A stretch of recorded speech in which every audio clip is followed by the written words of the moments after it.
Wonderful to see you.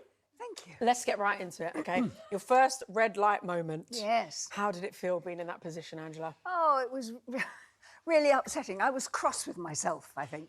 Oh, really? Yes, because clearly I hadn't done everything that Kai had been drumming into me during the week. So, but at the same time, I think, as I said on the programme, the upside to that is that we get to dance it again. And normally, of course, you don't. So It was lovely to be able to do it again. 2 for the price of 1, yes. Angela. Were you nervous going up against Adam and Luba, seeing as they'd survived the previous week's dance-off?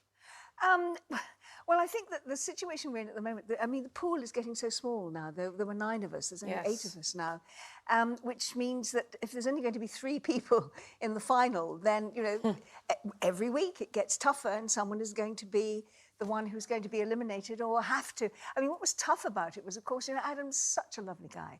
And we all absolutely adored him. And we've all become great friends. And so when you are the other person in the dance-off, you know that you're going to battle it out with someone who's become a mate. Yes. And it's tough. It is tough. Yeah, yes. I know that feeling all too well, Angela. Kai, what did you say to Angela before you went out to dance again? Well, I actually said to you, I said, you're made for these moments. I said, you did Eurovision without a rehearsal, without a script, without an auto cue. Wow. And 10 minutes before everything got changed, you didn't know what camera to look at in front of 100 million people live. Wow. I said, this is a walk in the park compared to that.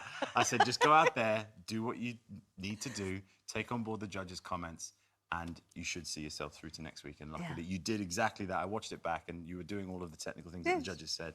And, you know, we made it through. What was important for me was, it's lovely when you listen to the judges and they say something nice about you, they compliment you. And indeed, all 4 of them had something very complimentary to say. But Craig sort of started it off when he said, but you took your foot off the floor when you were doing the pivots. Yes. And I found myself then sort of listening very intently, because I think when the judges have something which is constructive criticism, you really should listen to what they say. Yes. And I sort of found myself leaning forward, sort of listening. And I know a lot of people thought that I was being grumpy and that I was being furious with the judges, but it could not have been further from the truth. It's my listening face. I found it really important to actually listen to what they said. And Kai, the public have always been so supportive of Angela in particular. Were you worried when you saw your position on the leaderboard? Well, listen, you know, it's tough. And look, you can see us there. We're 7th in the leaderboard. And, you know, anybody could be in the dance-off now. The pool, like Angela says, getting smaller. And I said to her, look, listen, we could be in the dance-off. So in my head, I'm going, if I prepare Angela and say, right, if you imagine yourself in the dance-off now, we're already there, then you're already mentally prepared. Okay. That way it's not a shock if the red light comes on. So I already said to you, and you kind of said to me, you know, we could be in it this week. And I said, yeah, we could be. So just prepare yourself mentally that if it does happen, you've got your game face on and we're ready to go. Well, do you know what? We saw someone that was clearly shocked by the scores. Check this out. As you can see, Neil's mouth there. He's like, what? What is going on? He's our #1 fan. And of course, we didn't see that because we had our back to him. I couldn't see it. No. Oh, no, he's emotionally invested in this partnership.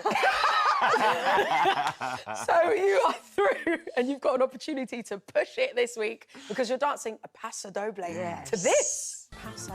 Oh, I'm really looking forward to it. In fact, you know, we've just had a couple of days of rehearsal and I am looking, my back is beginning to feel it a bit, I think, because it's But no, I'm looking forward to it enormously. He's done some pretty fancy footwork. There's a bit of flamenco in there, isn't there? There's a bit of flamenco. Yeah. There's lots of passion. There's lots of... Always lots of What's passion. the face? What's the face I've got to do? I can't do it. I can't do that. You do more this. I do more. Much more sophisticated. I'm much, yes, I'm much more sort of, you know, I'm haughty. excited to see this. Haughty. I'm haughty with it, but it's coming. I think, I hope. So, Kai, on Saturday, your waltz was From Paris with Love. What's the story behind this, Paso?